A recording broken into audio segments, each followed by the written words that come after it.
Welcome to Fluxedo Junction. I'm Scott Kuchler. Each episode we bring you the best music of all genres from throughout the world, and this week we'll be speaking with music journalist Mike Barnes. In addition to his past work with music magazines such as MOJO, The Wire, and Prog, Mike is known for his acclaimed biography, Captain Beefheart.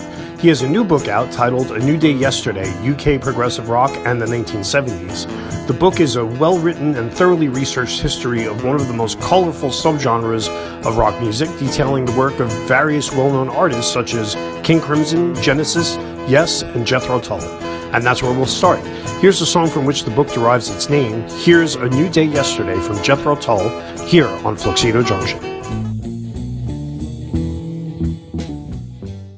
Okay, so the thing that struck me about your book while I was reading it, and about the genre of progressive rock in general, is that it really, I think it means something slightly different in the US than it does in the UK. And I say that specifically with regards to groups that you mentioned in the book that I've been familiar with for a while, but I think a lot of Americans might not be. Barclay James Harvest being one of those, Henry Cow. A lot of the Canterbury groups don't have the same, visibility here in the States that they've had over in the UK or in Europe in general. And I wonder if you've encountered that as well, and how did you make some of the choices about where to start and who to cover? I noticed that having started your story and your coverage in sort of the psychedelic movement just before prog rock, groups like Tomorrow and whatnot, it seemed like a logical step in. But once you made that step, how did you make choices about what direction to go in? And did you have any consciousness at the time of it being maybe a different meaning than it would be in other countries? That's an interesting question, because there's something about progressive rock, although there were counterparts in America and in Europe, there's an element of it that seemed to be kind of peculiarly English, and I think that grew out of the psychedelia, which I think over in America it was possibly a little bit more politically charged than it was over in England. In England there was, I think, we hadn't got the Vietnam War for start off, right. And I think it was a fairly affluent time. But I think there was a little bit of a regression towards like an earlier youthful, blissful state in some of the early Pink Floyd, and then people like Tomorrow. There'd be that groups like Tomorrow. There'd be that.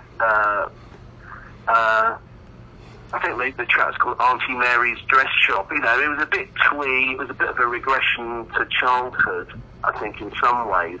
And I think that led on to a sort of exploration, mainly by, obviously the book-coloured English bands, or UK bands, I should say. And it was almost like an exploration of their roots and their own, where they were kind of coming from. And it kind of went into that slightly, people like Genesis almost went back to sort of Lewis Carroll era, strange kind of stories that had a slightly weird kind of English slant to them. And I think some of that really translated beyond England.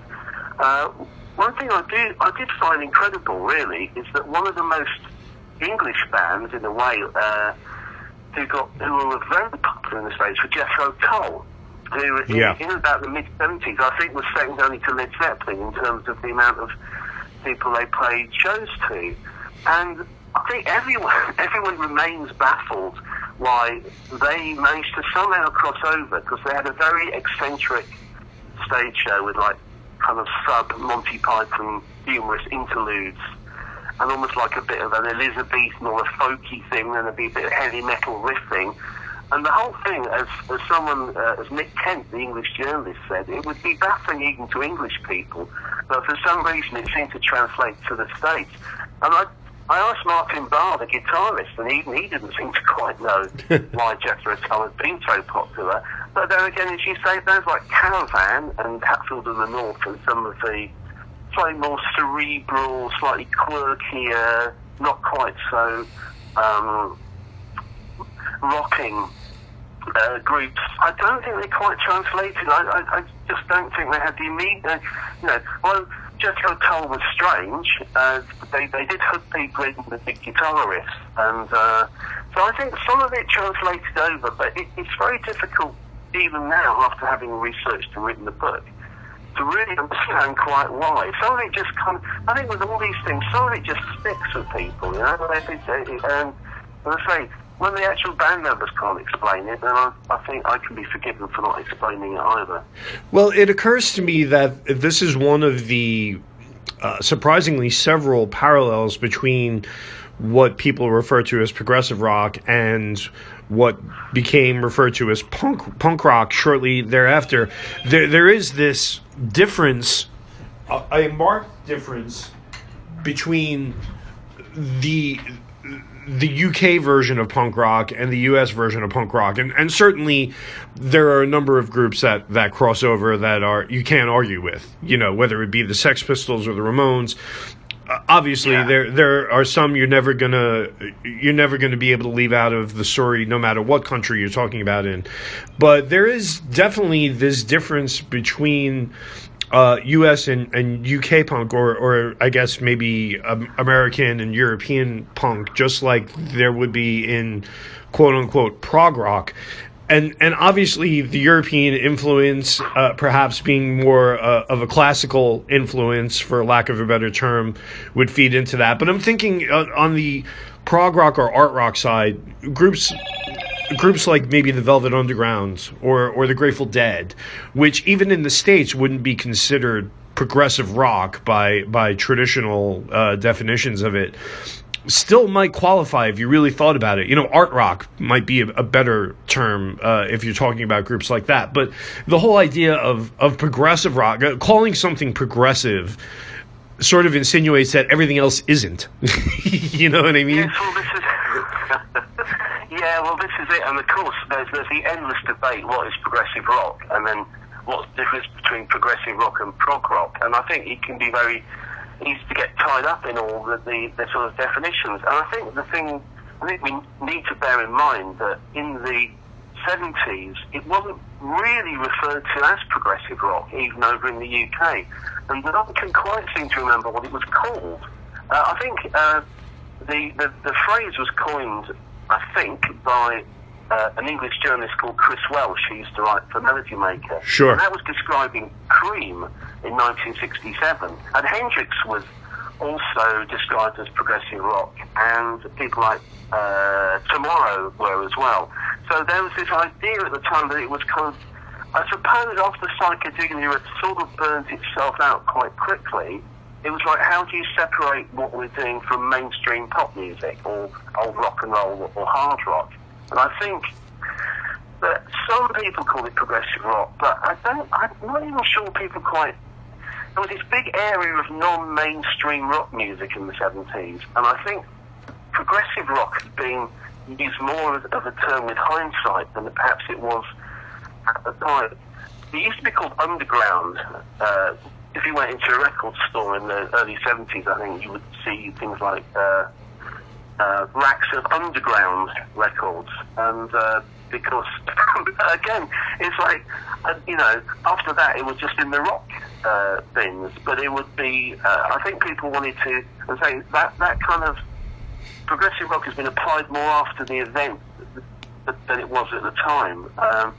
It's funny because it was a milieu when there's a lot of crossover. You would get people like Gentle Giant, who were one of the most complicated and musically literate progressive rock bands, supporting Black Sabbath in the States. So, there was this huge mass of groups. I think people maybe have sorted it out a little more as kind of after the event, really.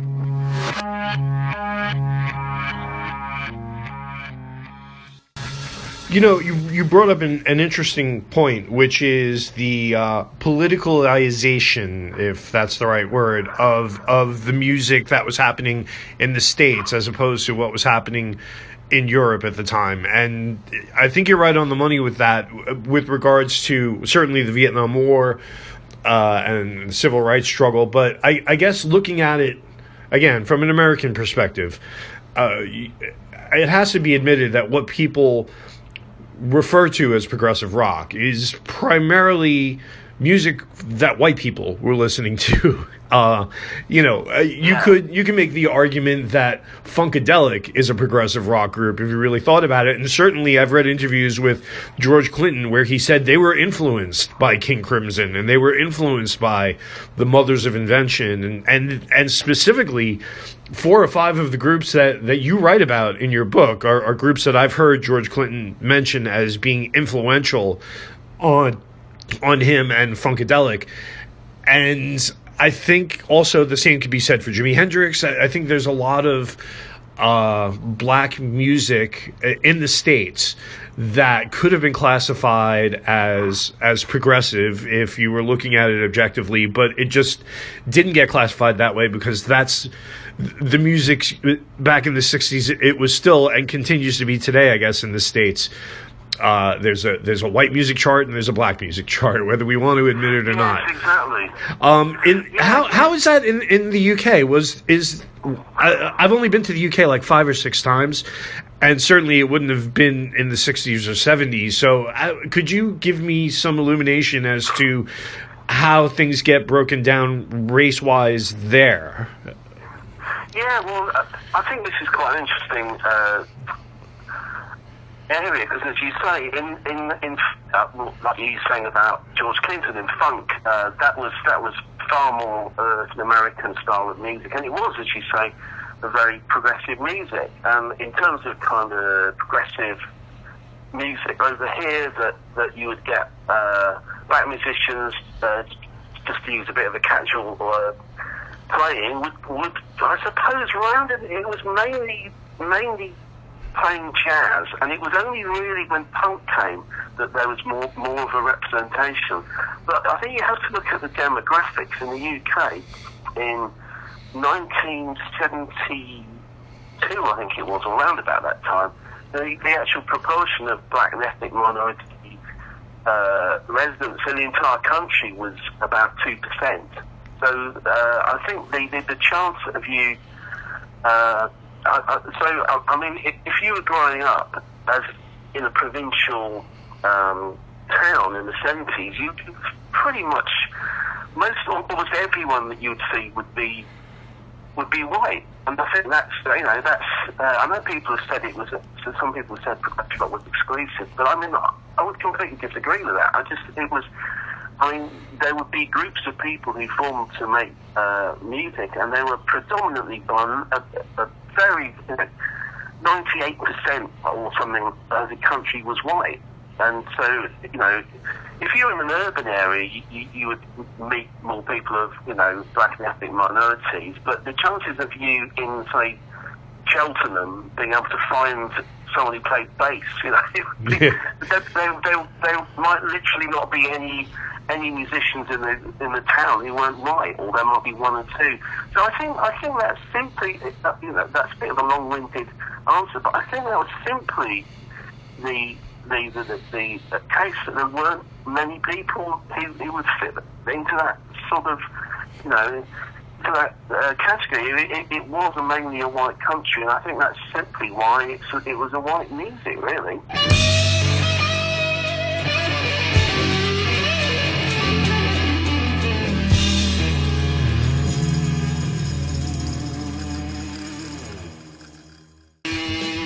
I guess I would imagine that the black influence on British music around that time period would have primarily manifested itself in ska and reggae forms rather than just straight out rock as it was happening here in the U.S. into funk. I mean, obviously, the further along you go in time and closer to where we are today, that all mixes. It's a global economy and a global music industry now, so these lines don't mean as much as they did back then, or they're not as insurmountable as they were back then.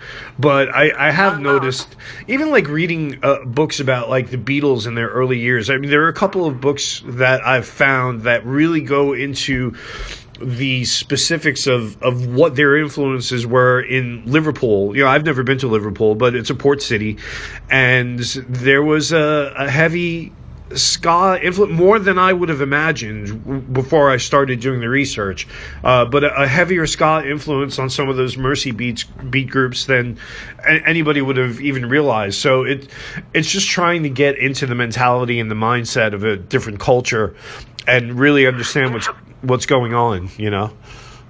Well, yes, absolutely. And I think the thing is, although it was, I think one thing that's interesting about progressive rock is that it seems paradoxical, very sort of white sort of music, but paradoxically, almost a lot of the players who I mean, if you think about keyboard players, for instance, they would either be classically trained or they would have played rhythm and blues. Someone like Dave Greenslade, who was in Colosseum and in the band Greenslade, who he played with Geno Washington, who was, you know, who was a popular, he was an American band leader who was stationed over here at one of the Air Force bases, and most groups were heavily influenced by blues. You know, the Beatles, as you say, were influenced by Motown as well. Yes, you know, yes, quite definitely when they started off. And I think one of the there's a lot of blues and soul influences in some of the music. It's buried quite deep, but you can pick it out. Peter Hamill of Van de Graaff Generator was a massive soul fan, and although the music sounds kind of almost like the antithesis of soul in a funny sort of way, you listen to it and there's soul horn riffs all over the music. But, I mean, I think one of the most pertinent comments was from Graham Edge, who was the drummer of the Moody Blues, when they were doing their rhythm and blues stuff and soul covers, and he just said, look, you know, we can't play this as well as the people who wrote it. Let's just do our own stuff.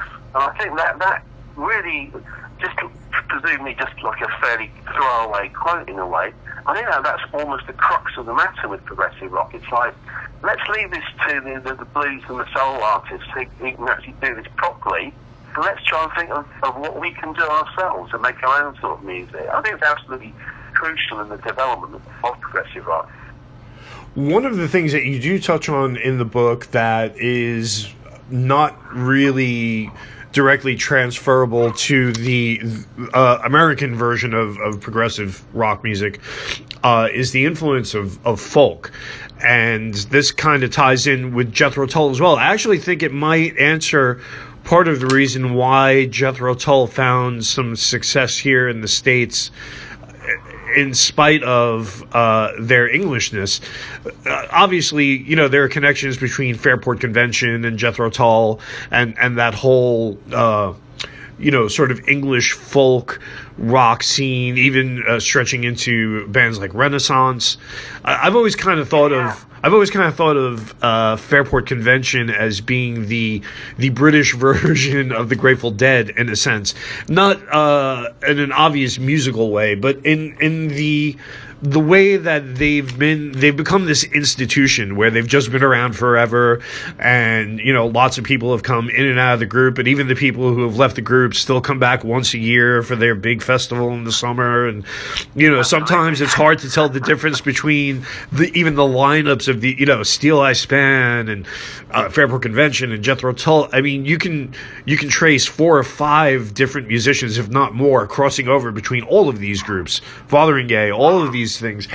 And I've always felt like that actually worked in Jethro Tull's favor in this country. It feels like, to me, it sort of rooted their music in something that Americans were able to relate to, in the same way that it did for Led Zeppelin, who you mentioned earlier, or even Black Sabbath. Like the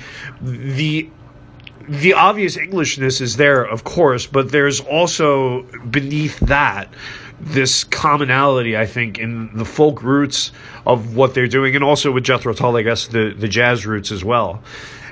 Yes, actually, yeah. Was there anything that crossed over in the other direction? Was there anything that was coming out of America that, I mean, we all know about the blues influence and even, I guess, country and western, you know, on the groups that were learning to play their instruments in the 50s and became big in the early 60s.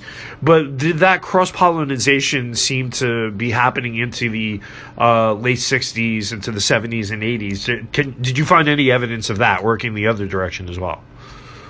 Well, you mentioned Fairport Convention, and they were certainly influenced by kind of West Coast American groups. They had that sort of, I suppose the fact they had a male to female singer kind of reminded me a bit of maybe Jefferson Airplane. Well. Yeah, definitely. And they had that rootsy folkiness about them. But at first, the really early Fairport stuff was quite influenced by America. So that certainly came over, and that basically Fairport made a bit of a, and they were doing Dylan covers as well. So that, I mean, I think he's obviously somebody who's had a massive influence on a lot of people, you know, especially lyricists over in you know, Dylan probably had an enormous effect on lyricists in progressive rock, even though you wouldn't think they sound similar. In the fact that he freed up language a lot, I think that was very important. And with Fairport, they were still doing American influence music until about 1969. But then they decided to tap back more into the kind of traditional English stuff and make it a little bit more personal and try and get back to their own roots in a way. Well, of course, you know, those routes from England to America and back again have been sort of going back across the Atlantic for quite a number of years now, you know, with the Appalachian folk and the sort of country influences coming back to England. So yeah, there is that big cross-pollination. I can't think of too many other, offhand, kind of rootsy or folky influences from the States that came back over to England. I might have to go and do a bit of research on that.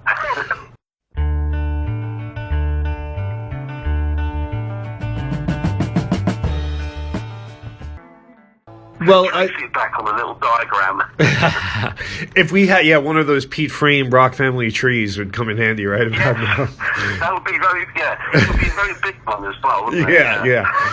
Listen, if we talked for 4 hours, I would still only be scratching the surface of what you cover in your book, and I don't want to be greedy with your time very much longer. Oh, it's fine. But I would. It's fine. Just, I would like to touch on one thing that I think is an important influence that maybe isn't recognized as much, although you do seem to recognize it in your book.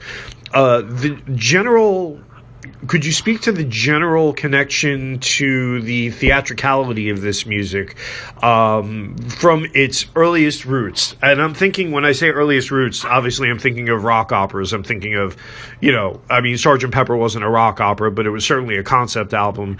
Tommy, SF Sorrow by the Pretty Things, Jesus Christ Superstar even. And I'm thinking Jesus Christ Superstar is an important one, I think, because one of the things that a lot of people don't realize is that it didn't start out as a Broadway show. It started out as a concept album. It was a very British project. I became friendly with two of the people, Murray Head and Barry Dennen, who were involved in that original Jesus Christ Superstar. And I know that a lot of the people, certainly Ian Gillan playing Jesus, but also even the musicians in the band were all, people who ended up in Roxy Music or Joe Cocker's Grease Band or, Quartermass and all these other groups that, if you follow the thread, it's not a huge stretch to follow the thread of Roxy Music down through Brian Eno into, the Talking Heads, and then King Crimson ties into that as well. And then even, the connection of Rick Wakeman to David Bowie, and, just this idea that all of a sudden now it's not just 4 or 5 guys on stage in a dingy nightclub just blasting away some really simple 3-chord music. Now there's a light show, and that also has its roots on both sides of the ocean, whether it's the Fillmore clubs here in the States with the Joshua Light Show and that sort of thing, or if it's the UFO Club, and Joe Boyd booking Fairport and Soft Machine and Pink Floyd together on a bill, and now all of a sudden it's tied into Notting Hill. It's tied into an art movement. It's not just rock music anymore. It's music that wants to be taken seriously. But I think that there's probably a heavier influence of theatricality there than is generally spoken about, and I was intrigued by the fact that you tied it into these rock operas earlier on. Can you speak at all to that sort of an influence on the music? Well, yes. I think, as you say, the one thing that's kind of obvious, but it's absolutely inescapable to me, is Sgt. Pepper. Because although I wouldn't say that was a concept album, I mean, it seemed to sum up a lot of what was going on in the UK in '67. It had, from being very avant-garde to being also extremely nostalgic. It had a huge span of a huge cultural span, and it was put forward as like although it wasn't a narrative as such, it was a complete work of art, and I think that was just an absolutely irresistible concept. You think, they thinking, hang on a second, let's do something that's got themes. Of course, people who have been playing classical music, maybe who came into progressive rock, were used to classical music having themes and having narratives and having, making tone poems and things like Peter and the Wolf, with the characters played by various orchestral instruments. So I think it grew from there. And you're saying about the theatricality when the Pretty Things played SF Sorrow, which slightly predated the Who's Tom, its first kind of rock opera, although it wasn't quite so popular. They would incorporate mime on stage. Yes, I've talked to Twink about this, actually. I connected with him on Facebook, and I've been a fan of the SF Sorrow album for years and years and years, but I had no idea that they did these mime performances of it. He told me about that like 3 years ago, and I was like, really? Yeah. That was something that actually happened? He was like, oh yeah. He was like, it was the point of the whole thing. I had no idea about that.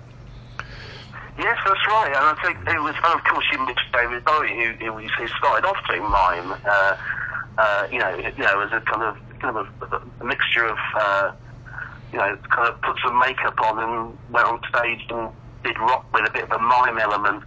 So there was all this kind of, I suppose, with the whole thing with the UFO club as well. It's like you'd have poets and people, light shows and people dancing and all sorts of stuff going on as well as music. And I think a lot of different ideas that were sort of related began to get kind of synthesized into the music. So you would have more of a, I don't think it was massively widespread, but you would have some theatrical elements. And of course Genesis were one of the pioneers of this in a way. Sure. And simply because Peter Gabriel said that because they had these 12-string guitars that they spent so long tuning up, he felt awkward. He'd stand there and make up these stories, and then he got, just kind of surreal between-song kind of patter that he had. And then he'd start to assume more of a character, and then there was the infamous time when he decided to put on one of his wife's red dresses and the kind of and a fox head, which is quite low budget in terms of theatricality, but I think everyone, including the band, were pretty surprised to see it. And, and that sort of thing, and it was like, okay, well, then I'll start acting more character, and I'll have masks and costumes, all this kind of stuff. And of course, the stage shows with the, I think it was Bill Bruford was saying, of course, the drummer with Yes and King Crimson was saying there was a bit of an arms race in progressive rock. Who could get the biggest PAs, who could get the most lights, and it was, I think that only affected the bands who were quite popular, because, someone like Caravan wouldn't be able to, or Hatfield in the North, or Soft wouldn't have had the money to do anything like that. So I think that there was a certain strand went into those big shows. There was a certain amount of theatricality on a lower scale. But I think it was an idea of just making this just being adventurous. I think there's a spirit of adventure, and it might not all have worked, and some of it might have been pretentious, some of it might have been kind of amateur dramatic society level, but there was a spirit of adventure to try new things out. And I think that's one of the things about progressive rock that keeps drawing me back to it, is that some of it didn't work. I mean, I have to be honest, but I'd rather see something failing with someone that's really made an effort to do something new and to do something unique. I'm prepared to give people the benefit of the doubt to an extent with that, I think. Well, Mike, listen, like I said, I could talk to you for 4 or 5 hours and still just barely scratch the surface, but it's an hour-long program, and I want to leave time for some music as well. So I'm going to have to regrettably leave it here, but I just want to thank you so much for taking the time to speak with me, and I can't stress enough how much I've enjoyed this book and how impressed I am with how you covered a topic that I didn't think could be covered as well as you did. I'm really very impressed, and I'm so grateful for your time. I really am. Well, that's really good. That's very kind of you to say so, and I'm pleased that you asked me to chat about it a bit. And I'd almost like to thank all the people I interviewed, because I interviewed so many people that really drove the narrative of the book. You know, to actually find out from the people who are involved what it was about was quite an education to me as well. So, but yeah, many thanks for having me on the show, Scott. I really appreciate it.